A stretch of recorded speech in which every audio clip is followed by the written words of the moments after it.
These are the three main risks that investors need to be paying attention to in 2023. They are important, so pay attention. Ivo Pezzuto is the professor of economics and digital transformation at the International School of Management in Paris. Welcome back to the show, Ivo. Always a pleasure to have you. Hello. Hi, David. Good morning, good afternoon to everybody. Pleasure to be here. Pleasure to have you. Before we talk about your three main risks, very important to watch out for and discuss, I want to talk about some current events coming out of Europe. We just had a war in Ukraine that's still ongoing. Now there's talk of a possibility of a new war, Kosovo and Serbia. Just going to read a paragraph of an article that came in from the BBC not too long ago. Kosovo ethnic Serbs began erecting roadblocks on the 10th of December in protest at the arrest of an ex-police officer. Since then, tensions have been escalating. Nothing has happened yet, violently, thankfully. But there are fears now that we may see another conflict in the region, and of course, a full-blown one. Reminds people of the Yugoslav war in the early 90s, which saw at least 140,000 people killed. Terrible incident. Could we see that again? Will we? I think, thank you for the question. David, I don't think so. I don't think that we're going to see something like that anytime soon, or at least not as serious, in the sense that the last thing that Europe can handle now, and I would say also NATO and US, is another geopolitical instability and conflict in Europe while we have this Ukraine conflict. So, and the spreading of other tensions. No, I don't think so. And positively, one good thing is that from the recent news, we received the message that despite these roadblocks and barricades, that the Serbian, ethnical Serbian group, people living in this, minorities living in this part of Kosovo, have set up to complain about, arrests of a policeman, and a few weeks ago, they had a problem with the license plates. They didn't want to use the Kosovo license plates, but the Serbia. This is basically a problem of two countries that are bordering countries with different ethnic and religious groups, and the fact that the Kosovo went independent in 2008 from Serbia, they never really accepted. So these people living on the other side of the border, on the Kosovo side, the Serbian people living there, they don't want to accept the fact that they're part of Kosovo. So they have all kinds of problems. Despite the peacemaking force from NATO, the KFOR, in trying to mitigate this stuff, they have since many years this trouble. The good news is that it looks like, thanks to the intervention of US, European Union, and others to mediate, they are trying to de-escalate the tensions between Serbia and Kosovo, these two bordering countries in the Balkans. And the latest news is indicate that barricades will soon be removed. That's one of the declarations they said. So basically, yeah, there have been tensions a lot because of this historical tensions between two groups, and also the fact that, as you know, Serbia has voted against the sanctions on Russia back in when there was the invasion. So there are some links there that complicates the situation. But by and large, it's nothing's happening so far. Or even if it happens, it probably will not be a big escalation, because at this point in time, it's difficult to accept for the stability of Europe. Okay, that's a great analysis, Ivo. But the Serbian army, according to this article, has said that it is at the highest level of combat readiness in many years. Is this that's not a concern? Yes, of course, it's a concern. It's basically saying, we hear something that sounds similar to what we heard in Russia. When they said, you are not treating well our people in your country, the Russian people, the Russian-speaking people in that part of Ukraine. Here we hear the same thing in bordering countries, where they say there are some Serbian ethnic Serbian people living in the north of Kosovo municipalities, and they don't want to recognize Kosovo independence and rules and stuff like that. So, and since there may be some mistreatments, as they claim, we might intervene with force, with this combat readiness.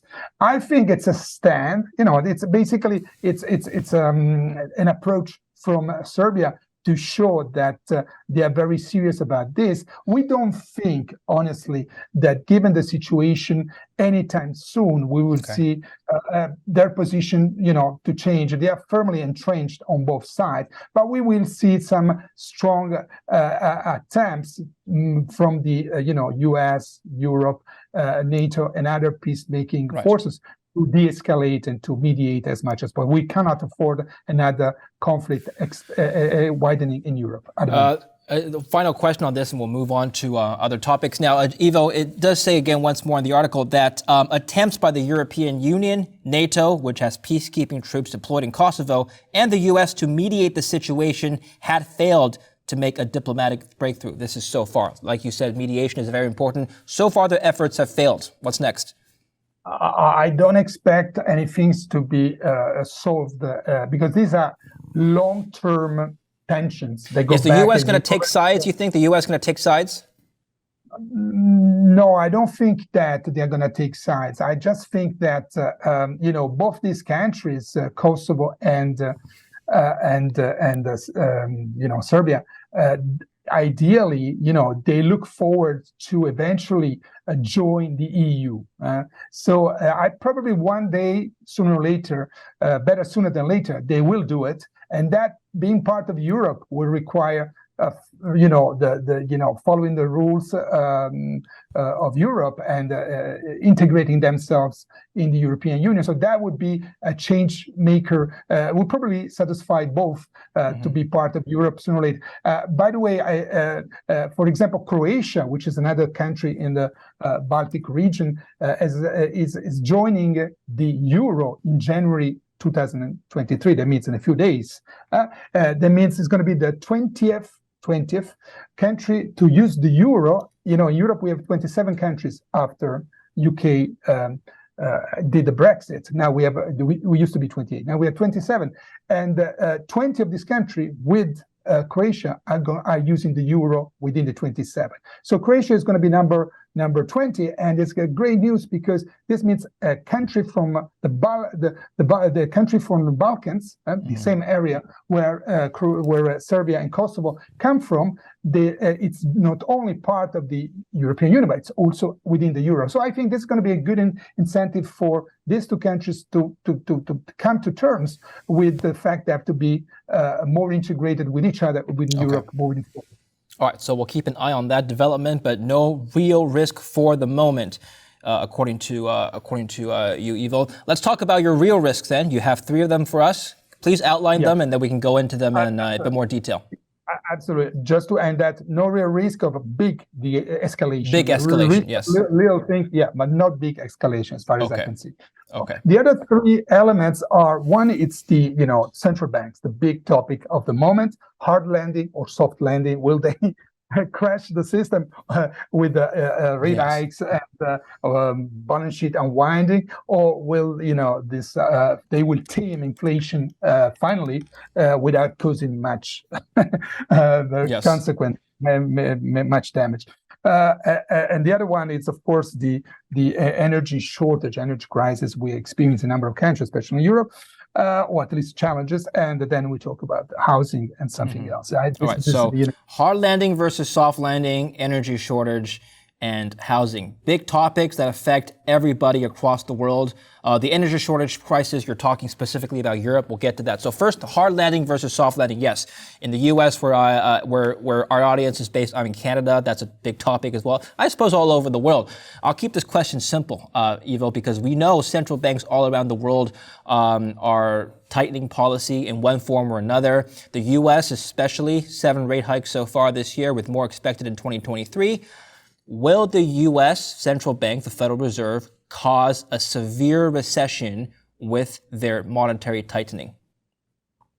Well, I don't think they will cause a severe recession, personally, based on the data that we have, in the sense that before they do it, they will probably either stop and reverse the process, or when they start creating some real damage, they will somehow move in a U-turn type of a situation. I mean, they are taking some bold decisions and taking some risks because, when you have a high level inflation, it's inevitable that if you want to mitigate, tame the inflation, you have to do something bold. But since they're not doing it in a reckless way, they might do some damage, but I don't think it's going to be so devastating, like massive consequence, because they can always reverse, or they can always stop, they can always slow down the process of hiking. So that's my, that doesn't mean that in some weaker part of the economy, shadow banking or more opaque part of the market, more illiquid part of the market, you might have some side effects, as we saw in the crypto assets recently, when you drain liquidity. You might have some weaker part, or less regulated, less areas that have less support, less guarantee from collateral and stuff like that. So basically, the point is that at the moment, as you correctly said, inflation U.S., we talk about consumer price index, 7.1%. It's a good news because it was down from 7.7 in October. And the PCE, the measure that the central bank likes most, the Federal Reserve, was by around 4.7% from 5% in October. I'm talking about November. So slightly lower. We don't expect inflation to come down overnight, immediately, just because they're raising interest rates or unwinding the balance sheet. It will happen probably at a pace, in a progressive way. But there are signs that are it's improving. Especially in the U.S. more than Europe. They're ahead of the game in terms of taming the inflation. There are areas. So there is a good news. The good news is that in terms of PCE, we see improvements in taming the inflation. Of course, there are areas in which this is not moving the same direction yet. For example, now the policy rate is about is raising around 4.5%. The Federal Reserve, but the target is still far away. It's 2%. So they are committed. They have to do it. Their strategy, their target, it's around 2%. Price stability at inflation rate. So with an inflation rate that is headline 7%, you have to do something about it. They have to raise rates and reduce the liquidity.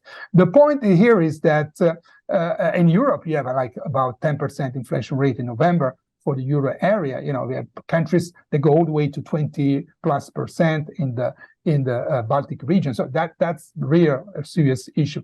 Although it might not be just driven by demand, but mostly also by energy component, there is an issue. So the point is, will they crash the system or not? Basically, the point is that all the indicators we have today, the early warning indicators, the leading indicators, the forward-looking indicators, they tell us, yes, if you go ahead like this, you will not only slow down the economy, not only fight inflation, but you might basically drive the economy into recession. So what we see today, if we look at typical indicators, for forward-looking, Conference Board Economic Index in the U.S., the OECD Confidence Index and Sentiment Indicators, or the PMI indicators, or the Output Index, or the others, even the yield curve, inverted yield curves we've seen between the 3 months treasuries and the 10-year, they all add in the direction that are below the threshold, the meaning they are going to a contraction of the economy, if not recession or even worse. So that's the direction if you keep on pushing this interest rate high. But just to give an example, the PMI for US composite index is 44.6. In Europe, Eurozone composite is 48. And in the global JP Morgan global composite is 48. So they are all below. They all point in that direction. But fortunately, and of course, some of the market participants are repricing risks and with what in spread. But the good news is that the governments also can contribute to do this. In other words, the fiscal. Speaking of oil and supply disruptions, which you mentioned earlier, Russia bans oil sales to countries that accept price cap, according to this article I'm reading from CNBC. I'll just read the first paragraph. Russia announced on Tuesday it would ban oil sales to countries that abide by a price cap imposed this month by the West. Under the price cap, which took effect on December 5th, oil traders must promise not to pay above $60 per barrel for Russian seaborne oil to retain access to Western financing for such crucial aspects of global shipping as insurance. Is this even a problem? $60 price cap. Who is this going to affect? Well, yeah, that's a good point. Again, here there is a signaling a message from the policymaker. On one side, there is the sanctions. There's additional sanctions on oil. The embargo from Europe on oil and the cap from the G7 plus Australia on the price of oil. They are meant to be combined. In other words, Europe has set an embargo on imports from the Russian oil. Seaborne export. But on the other side, they want to avoid that by causing this embargo, they would reduce the availability of oil in the market, the supply, and they would actually help Russia increase the price of oil. In other words, what happened last year was that by imposing sanctions on gas, natural gas, Russia sold less gas but a higher price. And so eventually Russia ended up in a better situation with only a minus 3% GDP in 2020. And because of rising energy prices, which improved the balance of payments of Russia and its currency and whatever. So they wanted to avoid another situation like that, which by sanctioning oil, they would actually have oil prices going up and Russia being better off at the end. It just seems to me like a lot of political posturing, right? Because like you said, signaling. China currently is the largest buyer of oil from of Russia, right? And they're also selling it to India. So what does it matter that they're banning it to the West? They don't care. Putin doesn't care. Yeah, the point is that, as you're right on this one, David. The point is that the sanction, this price cap on oil at $60 a barrel, sets at a price which is seems to be above the current price, although it's not official, but the current price that Russia is actually selling at a great discount from the market price, the oil to countries like India and China, which more or less goes around in the range of $42, $45, $48 a barrel. So in other words, this doesn't really affect. And the logic there is that since most of the insurance for shipments of oil come from European institutions, by setting this cap on insurance for the transport of oil by ship, the seaborne export of oil on the insurance, basically they also affect globally the insurance broking that can be available for shipments of oil around the world. So basically it's European plus Australia, but it's actually becoming global because the insurance companies are mostly based in Europe. So, but this, as you said, brings to the fact that this sanction doesn't stop Russia from offering oil through a shadow fleet of vessels. They continue to ship oil, seaborne oil, in different parts of the world, including, as you said, India and China, which have taken big advantage of this great discount. Anyway, below $60 a barrel, yes, they can be insured, they can be purchasing. It's just a way to basically keep the flow of oil in the market and keep Russian oil flowing to avert supply shortages, which would actually increase the price of oil, while at the same time limiting the transportation. Short term, not big problem, but we expect in the medium term they might have significant problems. And even some of the officials and the Russian government said we might have more higher deficits and stuff like that. But at the end of the day, as you said, even at $60 a barrel, the cap is close to the $70 a barrel price on which Russia 23 budget is based, which is raising doubts about the cap's effectiveness in limiting the Kremlin's fossil for revenue for the moment. So Russian oil ban, not a huge problem. What could be a problem for our energy security then? What would cause a major energy shortage if that is a risk for you? Well, I don't think there is. There is no risk. Okay, all right. No, because the other countries, the Saudis and the others, now they decided to keep the production. They could increase the production, but also, and there is a little trick over there. You probably read recently that U.S. has allowed more flexibility and the reopening of relationships in Venezuela, which is one of the world's largest reserves in the world. So Venezuela, which was one of the countries that were, on the sanctions list, now has been gradually, reaccepted, and it's opening up the relationship with this country, which has one of the largest oil reserves in the world, which means that worst case scenario, they know where to knock the door. Okay, perfect. Housing market now. This is the last risk. The Case-Shiller Housing Price Index of the U.S. has been coming down. Not dramatically, not like 2008 yet, but it's been trickling down. We'll show a chart on the screen. Is this a concern? People are watching this right now wondering, Ivo, should I sell my home right now? Well, it's inevitable that the tightening on the monetary policy, rate hikes, and all that stuff will eventually have an impact on housing. First of all, because housing has been exploding and growing in the past years, and also because of the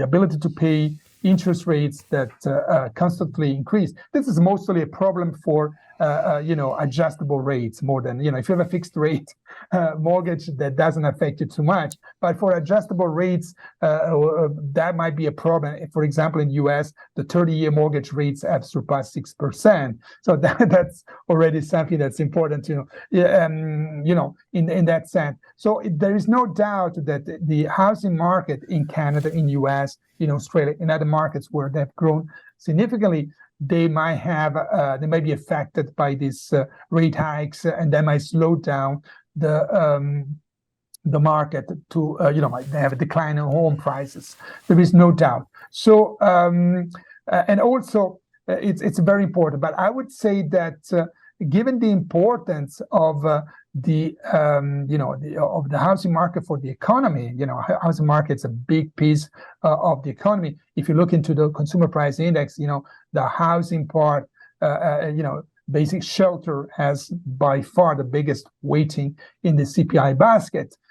So a continuous decline in the prices within 23 could really, offer the Fed the reason to claim victory over inflation. So in other words, until they reach the point of pain, I guess they have a mandate to fight inflation. They are about 7% CPI headline inflation. They have to go down close to 2%. We expect probably next year is going to be like 3.5% or a bit more. 3.5% inflation next year. All right. Probably, or a bit more. But they have to go ahead. That might cause some problems in housing. So my suggestion would be basically not a problem if you have a fixed interest rate mortgage. It certainly is a problem if you have an adjustable rate, but there might be some pain. But I'm sure that given the size of the shelter of the housing market, before it becomes a real crash, a real problem, the central bank, the Federal Reserve, will revert or will slow down or will go all the way with a U-turn before creating a damage we've seen in 2008. Well, let's hope they're keeping up with the data and they prevent that from happening. Yes. If I can just say one thing, in 2000, what happened in 2008 is that, as you remember, interest rate went down to 1% in 2003 after the dot-com crisis and after the whole story we know, 9/11 and the war in Iraq, Afghanistan, whatever. So there was good policy to lower interest rate down to 1% because that's what you do when you have a recession. But then they raised interest rates when they had incoming inflation because of the massive subprime mortgages and mortgage-backed securities and collateralized debt obligations and the whole bubble with the housing bubble that we had between 2003, 2002, and 2008.